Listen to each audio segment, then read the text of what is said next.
What is happening, everybody? Greg Ehrenberg here from Stokastic.com. It is Thursday evening, and we are doing the OwnersBox live show right now. So going to be breaking down tonight's game between the Green Bay Packers and the Detroit Lions, and then also doing a look ahead to Sunday. And the main slate, we're going to be looking at some ways that we could build the best SuperFlex lineups, because that is the format over at OwnersBox for the main slate. And if you guys have any questions at all while you're watching about anything, best plays for tonight's game, it could be really anything football related for this slate. Like, even if you have questions about other sites, we could definitely answer that here as well. Or if you have questions about the Sunday main slate, whatever it might be, we'll do all of that on this show. It could answer all of your guys' questions. And as you come in, do me a favor, like the video, subscribe to the YouTube channel. Free content, that's the best way to support it. And then also, if you guys want to sign up at OwnersBox, there's a link below to go sign up. And when you do sign up, you get 1 free week of our NFL package. That covers everything that we have at Stokastic.com. The lineup generator, which I'm about to use to build lineups for tonight's contest. But then also, you're going to get access to our Sims tool. You're going to get access to our player projections, or ownership projections. That's for every site. Even though OwnersBox is the sponsor, still, when you sign up for our NFL package and you get that free package when you sign up for OwnersBox, you're still getting DraftKings, FanDuel projections, everything that you guys could possibly want. And yeah, any questions you guys have, I'll have my eye on the YouTube chat, and we can definitely answer some of those as well as we go, whatever they may be. So just built out lineups here in the contest generator. So made 10,000 lineups for OwnersBox. And now from here, we'll simulate these lineups. I want to see what the payout structure is for the main contest over on OwnersBox for tonight, because that'll dictate what kind of percentage to first place I set this on when I go and sim these lineups. It is, let's see, for tonight. Tonight's contest pays out $6,000 to first place, $30,000 prize pool. So we'll go 20% to first. I'll run the contest sim. We'll see what ends up popping up for the best plays tonight over at OwnersBox. And a lot of this too, if we're looking at best value plays, a lot of them are also going to apply to FanDuel, the DraftKings. We'll also look at who is the best multiplier plays for the night. And I built out lineups earlier in the day. I put some videos up on the site where I built some of the top lineups for FanDuel and DraftKings. And I did get to a ton of Jordan Love and Jared Goff in the multiplier spots there. Let's see if that ends up being the case for OwnersBox. Favor the top 150. And oh boy, Lance Dunbar's burner in the chat here says Riley Patterson, captain, book it. All right. We got people who are, well, I shouldn't say people, at least one person who's looking to play Riley Patterson, who is the Lions kicker. And one thing I did notice, at least for, and you don't play kickers on OwnersBox, one thing I did notice on FanDuel and DraftKings, I was getting to a lot of kicker exposure on both sides for that game. But Riley Patterson, I want to say, was in something like 25% or maybe even 30% of my top 150 lineups. So I think he might be onto something. Lance Dunbar's burner. Let's look at my top projected lineup for OwnersBox in terms of simulated ROI. It does have Jordan Love in the multiplier spot with Josh Reynolds, A.J. Dillon, David Montgomery, and Romeo Doubs. Second best lineup has David Montgomery in the multiplier spot with Josh Reynolds, A.J. Dillon, Jordan Love, and Romeo Doubs. So it's actually same players, just, different player in the multiplier spot, Montgomery instead of Love. And we'll talk a little bit more about Montgomery here, I expect, in a second. We look at some of the more exposures.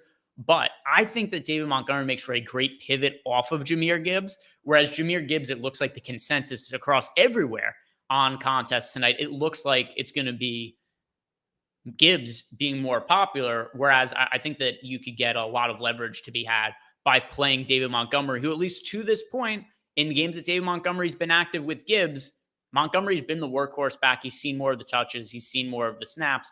Now, with that said, could that change as the year goes on? Perhaps, but that's what it's been to this point. Montgomery is coming off an injury, but still, Montgomery is somebody who I think could make a lot of sense, where we have him projected for 22.9% ownership here. And what do we have on Jahmyr Gibbs? Jahmyr Gibbs. So actually Jahmyr Gibbs only projected for 7. Oh, no, that's captain ownership, though. Where's Gibbs in the flex? Probably somewhere underweight, too. Gibbs project for 27.4% ownership in the flex. So more ownership going to Gibbs than is going to Montgomery tonight. If we look at the players who I'm getting to the most exposure to here, who are we getting to the most? Overall in the flex spot, most exposure of everybody is A.J. Dillon. So we do have Aaron Jones back in the picture. Where's Aaron Jones? Here's Aaron Jones. So Aaron Jones has 16% ownership in the flex compared to 26% for A.J. Dillon. We have A.J. Dillon projected for 9.23 fantasy points. Aaron Jones more at 13.5, but he's considerably more expensive than A.J. Dillon here on OwnersBox. So A.J. Dillon, the preferred running back of the two options. By the way, we have a question in here from Lance Dunbar's burner. Says, does the amount of correlation you need change based off of the sites they're on or not really for showdown slates? I mean, showdown slates are always going to be really correlated just from the fact that it's a one-game slate, but it's kind of funny from a standpoint of so much of it is going to be dictated, at least to me, best showdown lineups in terms of upside relative to ownership. And a lot of times you could get a lineup that's negatively correlated, but it will project as a really good lineup in our sims. And by the way, our sims are play-by-play simulations. So all the correlation is going to be taken into account when all those lineups are simulated against themselves. But still, you'll find lineups where it's like A.J. Dillon and Aaron Jones are together in lineups, and that might be because they're just not projected to be in a lot of lineups together. So at least for one-game slates, Lance Dunbar's burner, I don't worry too much about correlation because it's only one football game. And you could have a scenario where a team wins, 24-21, but a defense scores a touchdown. They land in an optimal lineup. So on most slates, we're not playing defenses against position players that they're going up against, but you don't really have a choice in showdown. So I don't worry quite as much about correlation in showdown for me personally. Looking at the players that we're getting the most of here, A.J. Dillon in the flex, followed by Sam Laporta, Luke Musgrave, a good mix of Detroit and Packers here. It's not like we're getting to one team predominantly more than the other. Or if you guys remember when we were looking at last week's slate, for instance, if you were playing the Giants 49ers game for Thursday Night Football, no matter what site you were playing on, odds are it was going to be projecting just a lot more favorable to be heavy on 49ers in that game with them being big favorites. For this slate, it's a lot more balanced at the top. Packers versus Lions and not like one team really being dominant that we're preferring to get to. As far as skill position players for the Lions here, getting to Sam Laporta and Khalif Raymond as cheap options. And then also the quarterbacks here. We've got Jordan Love in 34% of lineup. So actually a little bit underweight to the field to him because he's projected for 41% ownership. And then Jared Goff, same deal, a little bit underweight to the field on Goff, 30% exposure on 51.4% projected ownership. And this is where a lot of the ownership could come into play because where we are getting more of them is we are positively leveraged to Jordan Love in the captain spot, positively leveraged to Jared Goff in the captain spot, but underweight to them where they're more popular in the flex spot. So the priority in the Sims tool here is to play the quarterbacks in the multiplier spots today. Other players that are sticking up noticeably here. Yeah, Josh Reynolds, only 15% projected ownership, getting overweight to him. So if you want somebody as like a cheapish option to be overweight to, it does look like Josh Reynolds is somebody who is fitting that bill in our projections right now. Who else? Jordan Love, but he's in the captain spot. Let's sort by leverage. Who are we underweight to? So we're underweight to Goff in the flex spot, but that's also because we're overweight to him in the captain spot. Amon-Ra St. Brown, only getting to 12% of him in the flex spot. What does that mean for our multiplier exposure to Amon-Ra St. Brown? Let's see. Here he is.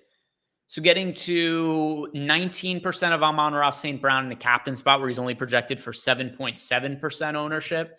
And then getting to him well underweight in the flex spot. So on the whole, underweight to Amon-Ra St. Brown, prioritizing the quarterbacks and some of the running backs in this game over St. Brown. A little bit scary. He probably has the highest upside of anybody on the entire slate. Other players here we're underweight to. This is a lot of captain exposure to Jaden Reed. Project for 8% ownership there. I think that's a little high. I understand why we come in underweight to the field to him. And then especially Christian Watson back for the Green Bay Packers today. And to me, he's somebody who's going to be really hard to get to for DFS purposes because he's only expected to play limited snaps, making his return from injury. But with that said, even him in limited snaps probably reduces some of the target share off of somebody like a Jaden Reed, who's been a highly targeted rookie for the Packers so far this year. Efficiency wise, he's had some drops. He has, off the top of my head, 2 or 3 drops this year. I remember he had one where he dropped a touchdown pass possibly last week. And now we're probably going to lose some target share to Jaden Reed with Christian Watson returning. It's enough to make him look less favorable for showdown contests. Jahmyr Gibbs, getting to him not quite as much as Montgomery, slightly underweight, but nothing crazy. The players we're really coming in most underweight to here are the quarterbacks in the flex spot, underweight to Amon-Ra St. Brown on the whole, underweight to Jaden Reed and A.J. Dillon as MVP/captain options. And then if we're looking at players we're overweight to the field to for tonight, overweight to Khalif Raymond, overweight to A.J. Dillon in the flex spot, overweight to the field to Jordan Love, Amon-Ra St. Brown, and Jared Goff as captain options here. Those are the players we're getting to predominantly in those spots. And I really do like, as I mentioned at the top, I like David Montgomery as a pivot off of Jahmyr Gibbs on whatever site you're playing on. In general, Gibbs is going to be more popular today. And don't sleep. Don't sleep on David Montgomery. Terry Flawboy, 420, said, I hear watching. I hear talking. I hear talking. That's what I'm doing here too. Thank you for showing up, Terry. And anybody, do me a favor, just like the video, subscribe to the YouTube channel. If anybody has any other questions about Showdown, throw those questions into YouTube chat. If not, we'll start to look at the main slate for today. Looking at the lineups that are expected to be the most duped. So these are the lineups that I would generally say that we want to avoid over on OwnersBox. So I actually did get to this one in some lineups. Part of that is because it's a 20% payout to first. So these results would look different if I had it set on, say, like 30% to first place. But that aside, this lineup coming in duped super, super heavily. Amon-Ra St. Brown, Jared Goff, Jaden Reed, Sam Laporta, A.J. Dillon. And then other lineups that are looking like they're going to be massively duped over on OwnersBox. Amon-Ra St. Brown, Jared Goff, Luke Musgrave, Sam Laporta, Josh Reynolds, and then Amon-Ra St. Brown. So all the heavily duped lineups actually do have Amon-Ra St. Brown in that multiplier spot. Looks like somebody's going to be really popular here over on OwnersBox. So Amon-Ra St. Brown is actually in the 1, 2, 3, 4, 5. The 5 most duped lineups all have Amon-Ra St. Brown projected to be in that captain spot. Let's go ahead and build lineups for the main slate now. And one thing that really does separate OwnersBox from DraftKings and FanDuel is that their main slate is SuperFlex. So what I mean by SuperFlex, and let's turn these off. Let the machine run whatever it gives me for the main slate.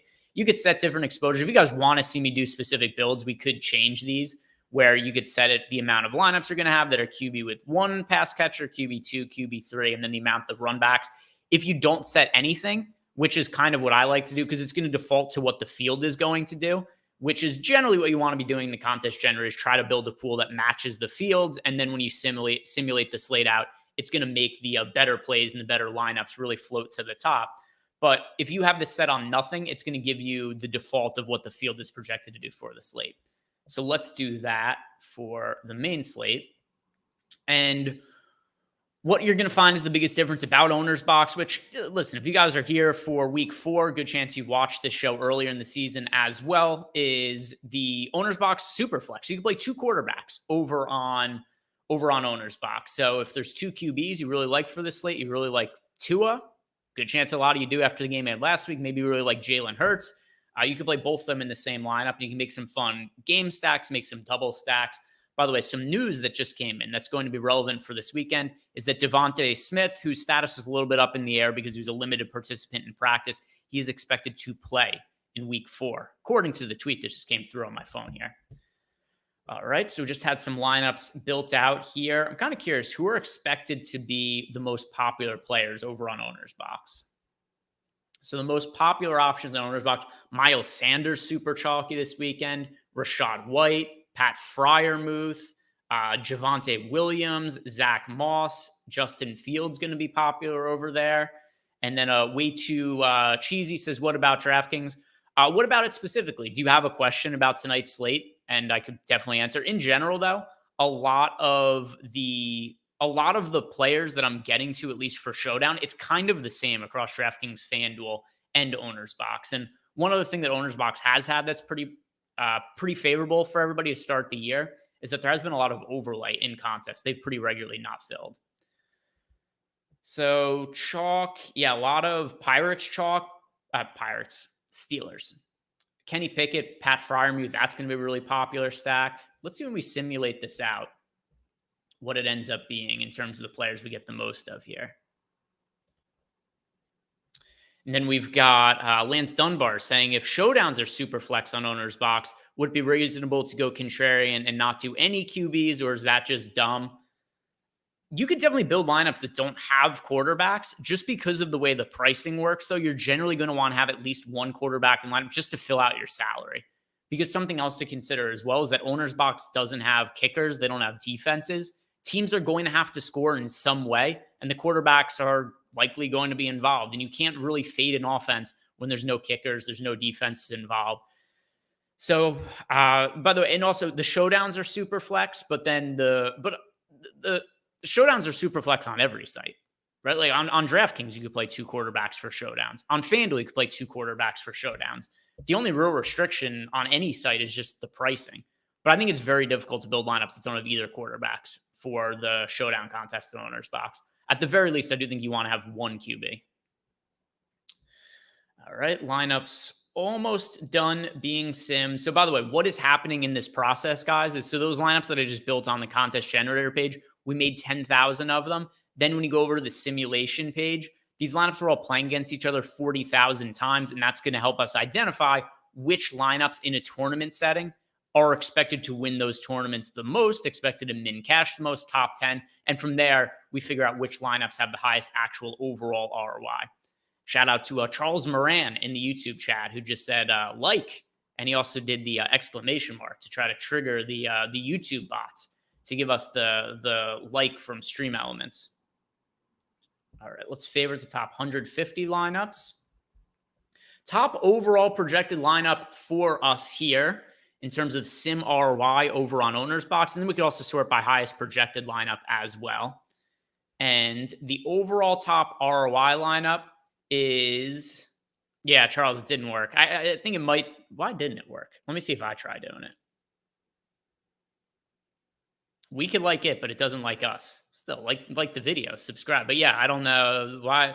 Stream Elements, get your shit together. Stop messing with us. Anyway, highest projected lineup here by sim ROI, double QBs. The majority of these quarterbacks are going to be double QBs. Also, if you guys want to see these other columns, we could see what kind of stack types are in here as well. But number one overall lineup, double QBs, Anthony Richardson and Kenny Pickett. And then we have as pass catchers in here, let's see, we've got Josh Downs and Michael Pittman Jr. So 2 pass catchers with Richardson. And then with Kenny Pickett, we have Calvin Austin and Pat Freiermuth. So when we look at the current pass catching situation for the Steelers and why some of these players project well, no Deontay Johnson. And that in itself is just going to mean there's other opportunities available for other guys. We saw last week, was it Monday Night Football or was it was Sunday Night Football that the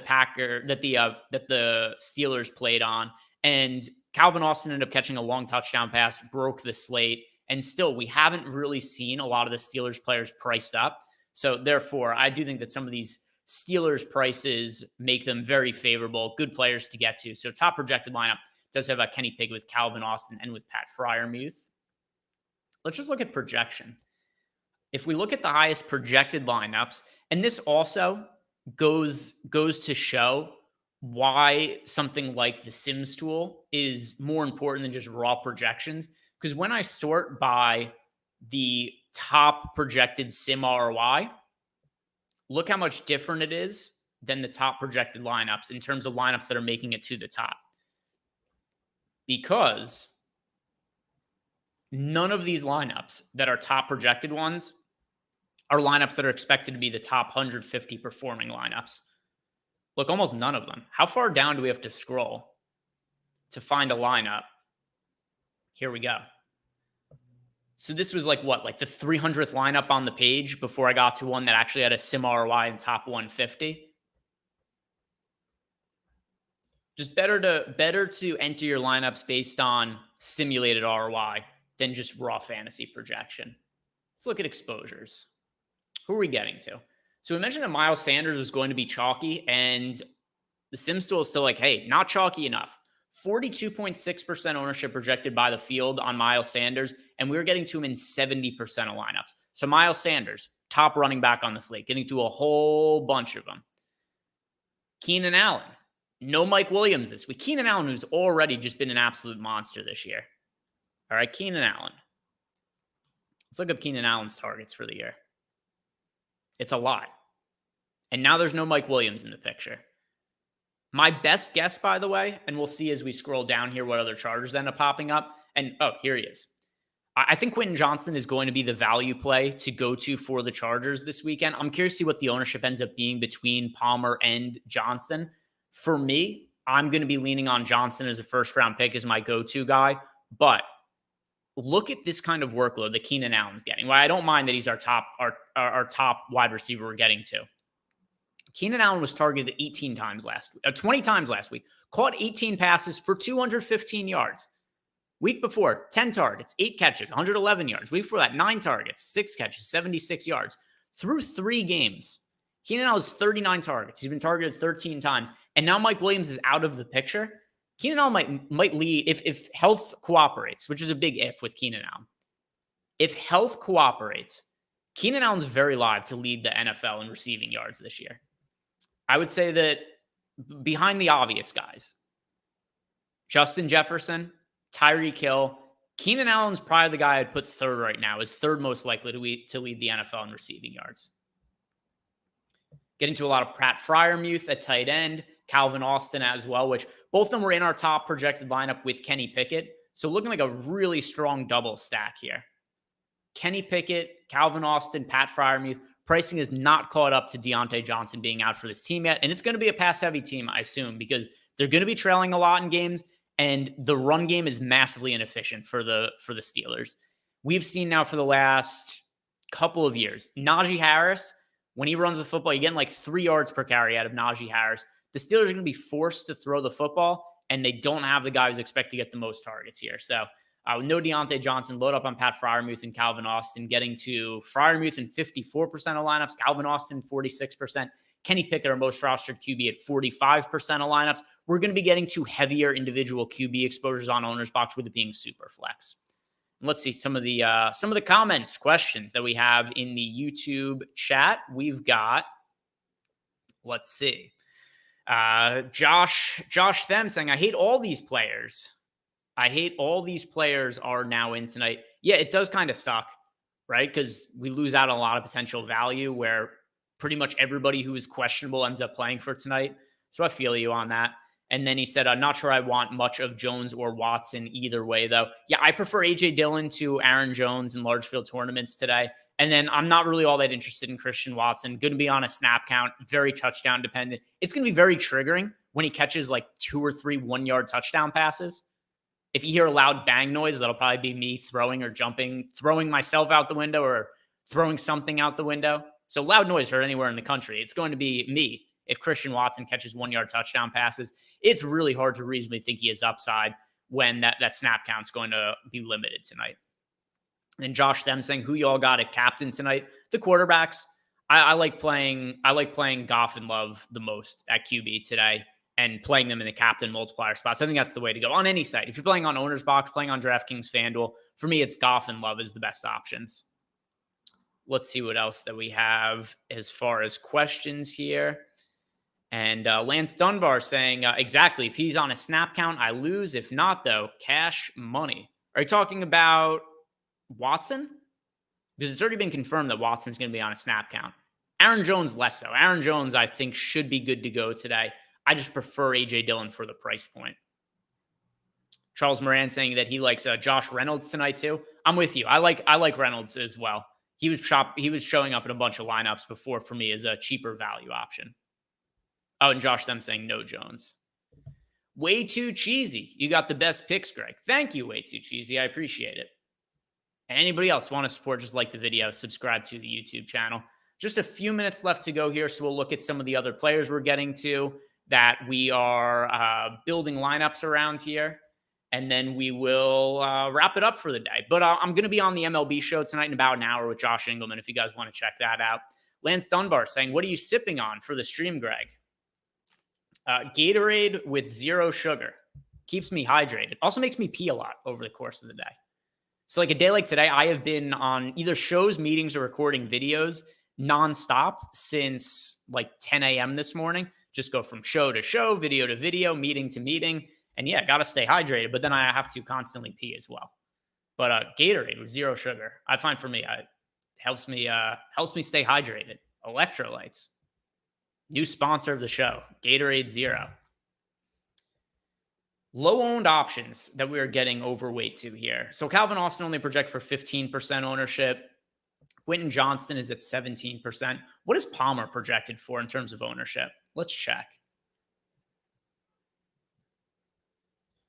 A little bit less. He's projected for 10% ownership. So comparable, but a little bit less than Quentin Johnston. I prefer Johnston, though. Talked about that before. Other low-owned plays, getting to Josh Downs. Downs only projected for 14% ownership. Got him in nearly 30% of lineups. Let's see if there's any single-digit owned players that were overweight, too. Here we go. Jimmy G. Not a crazy amount, but we're getting to 12% of Jimmy G when he's projected for 8% ownership. And then we've got Alec Pierce. So a lot of different Colts popping up here. But Alec Pierce is in 11% lives. How good has Anthony Richardson been so far this year, particularly from a fantasy perspective? I'm going to be playing him a lot this weekend. Everywhere. Way Too Cheesy wants to know, why do we change our name from Awesemo to Stokastic? Yeah, so primary reason is that Awesemo is a character on South Park, and you just can't really have a company that's named after a like copyrighted character. Really, think about this. Like, what happens at some point we're a big company, we're trying to be, publicly traded, and, we're just like named after a South Park character? It would be a problem. So that's the primary reason. And then Lance Dunbars wants to know, how about Jameis? Let's check Winston. Are we getting to him here? Not much. He's not projected for a ton of ownership. Project for 5.6% ownership on OwnersBox here. Got him in 1.3% of lineups. By the way, if you guys are ever using the Sims tool and you just want to find players really quick, this is the easiest way to do it. I just use the filters here. Players we're underweight to. Who are we shorting the field on this weekend? DeAndre Swift expected to be a little bit popular coming off of back-to-back massive games. So shorting DeAndre Swift a little bit here after he has been priced up. And also, it's funny how this happens. He has a couple of good games, so he's more expensive, but also more popular despite the price point going up because of those results. So coming in underweight to the field on DeAndre Swift, underweight to the field on Chiga Konkwu, underweight on Tyler Higbee, underweight on Joe Mixon, underweight on James Cook, and then also underweight here on Jalen Hurts. So those are the double-digit owned players that we're coming in underweight to for now. Lance Dunbar's Winston revenge game. Yeah, we'll see about that. We'll see. It's funny. One of the things that's like most beneficial to Winston at times is he'll throw so many interceptions that his team gets behind, and then he has no choice but to continue to air the ball out. That's why we used to have, peak Winston games would be when Winston would throw like 40 passes for like 400 yards with 3 interceptions and just have like the most ridiculous stat lines. I think there was actually one slate in like a Millie Maker where somebody won with Winston at the quarterback and then played the defense against him in the same lineup. But anyway, that actually brings us to the end of the show, guys. If you haven't done it yet, do me a favor, like the video, subscribe to the YouTube channel. Below, link in the description box. If you want to sign up at OwnersBox, you get 1 free week of all the data and tools we have for football off the site. The contest generator, the simulation tool, and then also all the other tools you guys are familiar with, like projections, ownership projections, top stacks tool, boom bust. All of that is included for free when you sign up at OwnersBox using that link below. So go check that out if you guys haven't done it already. Thank you very much for watching. Good luck and enjoy the games tonight. Peace out, everybody.